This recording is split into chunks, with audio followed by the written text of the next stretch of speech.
नमस्कार. आज मी थोड्या माझ्या स्वतःच्या योगाच्या अनुभवाबद्दल सांगते. मला माहीत नाही का कोणास ठाऊक, पण मला पहाटे लवकर उठायची सवय आहे पहिल्यापासून. म्हणजे मला कधी अलार्म लावूनच उठावं लागलं वगैरे असं कधी नाही झालं. मी उठताना उशीर झाला असं माझ्याकडून होत नाही. आणि मला एकदा जाग आली की लोळत पडायला आवडत नाही.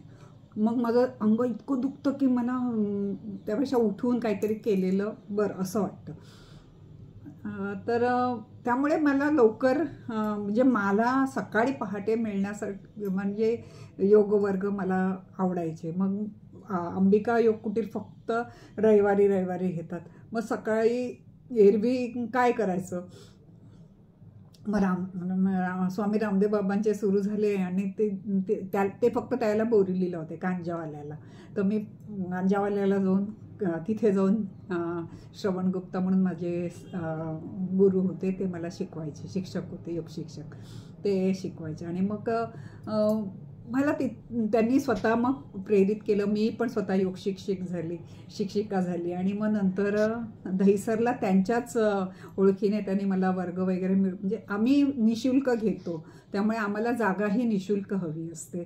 मग त्यांनीच त्यांच्या स्वतःच्या ओळखीतून मला क्लासेस करून दिले. आणि त्याच्यानंतर मी स्वामी रामदेव यांना मी 2008 पासून झाले योगाच्या बाबतीत.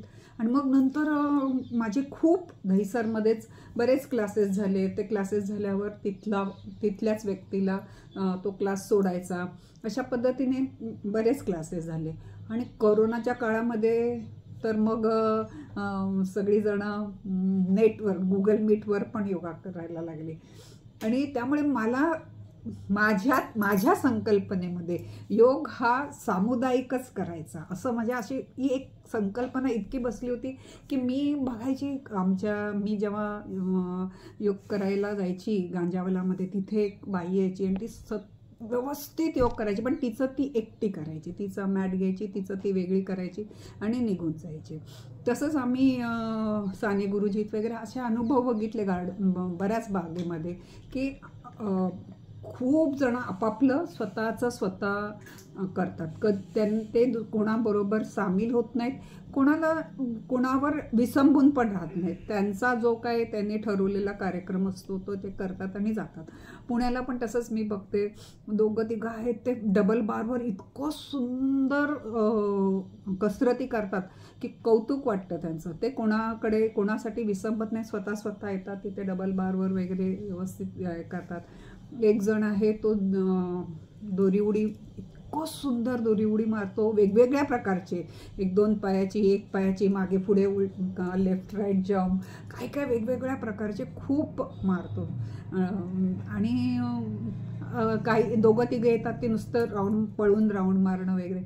पण मला एकटीला म्हणजे काय माहीत नाही, मला असं सामुदायिकच कसरत करण्यामध्ये खूप कम्फर्टेबल वाटायचं. असं वाटायचं की ही लोक कसे सगळ्यांमध्ये सामील होत नाही, एवढे आम्ही लोक आहोत बाकीचे, तरीसुद्धा ही लोक आम्हाला येऊन का नाही सामील होत, असं मला पहिल्यांदा हा नेहमी प्रश्न पडायचा. कोरोनामध्ये असं वाटलं अरे आता आपलं काय होईल. तितक्यामध्ये गुगल मीट सुरू झालं. मग आम्ही गुगल मीटमधून मैत्रिणी मिळून करायचो.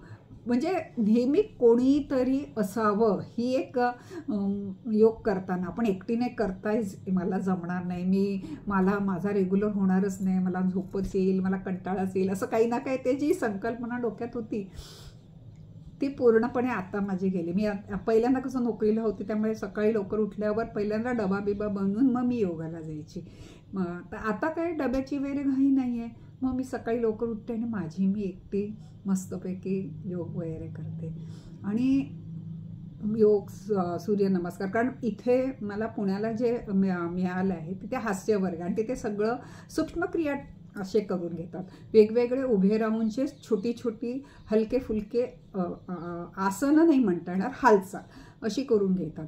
आणि मला सगळ्यामध्ये मिळून मिसळून राहायला आवडतं. त्यामुळे आता माझं दोन्ही होतं. मी एकटीने योग, ध्यान आणि आसन करते, सूर्यनमस्कार वगैरे, आणि सगळ्याबरोबर मी हास्य करते. आता मला कळलं की एकट्याने सुद्धा योग, कारण मला ज्या गांजावाल्याची जी स्त्री एक यायची, ती मला नंतर जेव्हा मी दहिसरला क्लासेस सुरू केल्यावर ती मला भेटली, तेव्हा ती मला म्हणाली, हल्ली तुम्ही गांजावाल्याला का नाही येत? तेव्हा मी म्हटलं नाही, आता माझे दहिसरला वर्ग सुरू झाले. तेव्हा मी तिला म्हटलं, तुम्ही का नाही क्लासला जात, एवढं तुम्ही छान व्यवस्थित करता सगळं का? तेव्हा ती म्हणाली, नाही मला सगळ्यांमध्ये नाही आवडत, कारण तिचा अनुभव, ती म्हणाली ती लोक कुठे चर्नी रोडला वगैरे पहिल्यांदा राहत होते, तर तिच्या सासूबाई अशाच हौशी होत्या, खूप एकत्र किटी पार्टी करणं वगैरे, मग आणि बरेच काय काय तिची सासूबाई हौशीने करायची. आणि मग त्याच्या वेळेला नेहमी काही ना काही तो प्रोग्राम चांगला व्हायचा, ती किटी पार्टी वगैरे व्यवस्थित व्हायची, पण बाकीच्या वेळेला खूप गॉसिपिंग, वादावादी, एकमेकांचं नावं ठेवणं वगैरे असं चालायचं. आणि त्यावेळेला कसं मोबाईल नव्हता, सगळं लँडलाईनवर चालायचं, त्यामुळे हे घरातल्या सगळ्यांनाच कळायचं. तर मग घरातले पण म्हणायचे तिच्या सासूला की तुम्ही नेमकं कशासाठी, भजनासाठी, सत्संगासाठी भेटता, किटी पार्टीसाठी भेटता का भांडायला भेटता, एकमेकांच्या उणी दुणी काढायला भेटता? आणि त्यामुळे नंतर जेव्हा त्यांचं चर्नी रोडवरून बोरीला जेव्हा ते आले, आणि नेमकं त्या इथे आल्यावर सासूबाई आजारी पडल्या, मग ही स्वतःच्या आरोग्यासाठी आणि स्वतःच्या मनस्वास्थासाठी एकटी, तर तिने तो सांगितला होता की मी 1-1.5 तास हा माझा एकटीचा असेल, त्यावेळेला सगळ्या जबाबदाऱ्या घरातल्यांच्या, की सासूला बघणं, तिला लागेल त्यावेळेला तिचं देणं वगैरे, आणि तो 1 तास ती स्वतःसाठी करत होती. तेवढं करून मग जाताना देवळात वगैरे जायची. तर हा तिने तिचा म्हणजे ती म्हणाली, मी कधी एकत्र कोणाबरोबर केलं नाही, मी शिकले व्यवस्थित प्रॉपर योग शिक्षकाकडे क्लास लावून, आणि मी माझं मी एकटी करते. आणि मला ते काही त्यावेळेला तिने जेव्हा हे रिझनिंग दिलं त्यावेळेला पटलं नाही. अरे माणसं आहेत तर थोडेसे वाद होणार, पण जो मजा एक सगळ्यामध्ये मिळतो तो एकट्या करण्यामध्ये नाही, असं मला सतत वाटायचं. पण आता जेव्हा मी योग ध्यानधारणा करते त्याला मला आता बरं वाटतं, कारण मी विपස්සनाला पण गेले होते, ते पण सामुदायिक केलं होतं. तिथे त्या लोकांनी पण आम्हाला सांगितलं होतं की तुम्ही घरी एकट्याने करा. ब्रह्मविद्येला गेले तेव्हा पण त्यांनी आम्हाला सांगितलं होतं की तुम्ही एकट्याने हे प्रयोग करा, पण नाही कधी करायची बुद्धी नाही झाली म्हणा, किंवा मला एकत्र राहायला आवडतं असं असेल, काही असेल, पण आता इथे मला तसा वेळ आहे, त्यामुळे मी सकाळी माझ्या वेळेवर उठले की माझं मी मस्तपैकी प्राणायाम वगैरे करते, सूर्यनमस्कार, जसं म्हणजे आता काय असं अजून घडी नाही की 2च करायचे, 5च करायचे असं नाही. कधी झोपूनचं, कधी बसूनचे आसन, कधी कॅटवॉक, असं काहीतरी वेगवेगळं करते. पण माझ्यासाठी म्हणून मला आवडतं ते मी 1 तासभर घरी करते, आणि मग बाकी सगळ्याच्या बरोबर मिळून बाकीचं करते. आणि आत्ता मला ते करताना एकट्याने करणं सुद्धा किती आनंददायी आहे हे जाणवतं.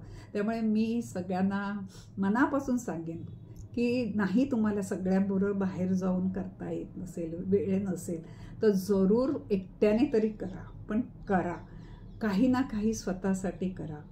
नुसतं विचार करून स्वतःला अरे मला जमत नाही, मला हवं आहे आरोग्य पण मला नाही जात आहेत असं म्हणून खंत करत बसू नका. जेव्हा कधी जिथे कुठे कसा वेळ मिळेल तसं करा. मी माझ्या स्वतः ह्या चॅनलवर मी खूप योगाचे, प्राणायामचे, सूक्ष्मक्रियाचे व्हिडिओ घातलेले आहेत. 5-5 मिनिटाचेच आहे. जेव्हा वाटेल तेव्हा ते बघा, करा. आणि खरंच सांगते एकट्याने करण्यामध्ये पण मजा असते, सामुदायिक वेगळी मजा येते. हा हे मी मान्य करते की सामुदायिक आपण जेव्हा रोज भेटायला लागतो तर हळूहळू थोडासा कल गोष्टी करण्यामध्ये जातो, गॉसिपिंग करण्यामध्ये जातो, वाढदिवस वगैरे साजरे करण्यामध्ये, खाण्यामध्ये जातो. म्हणजे जे मुख्य जे आपला मुद्दा आहे शरीराच्या हालचालीसाठी, मनाला तो थोडासा बाजूला राहून खाण्याकडे वगैरे जातो, हे मला मान्य आहे. पण तरीसुद्धा तुम्ही तो नसेल जमत तर एकट्याने नक्की करा. पण आरोग्यासाठी प्राणायाम, आसन खूप गरजेचं आहे. आणि तुम्हाला जर माझे विचार पटत असतील, आवडत असतील तर जराशे कौतुकाची थाप आणि पसंत नक्की कळवा. तुम्ही माझं ऐकताय त्याबद्दल मी खूप ऋणी आहे.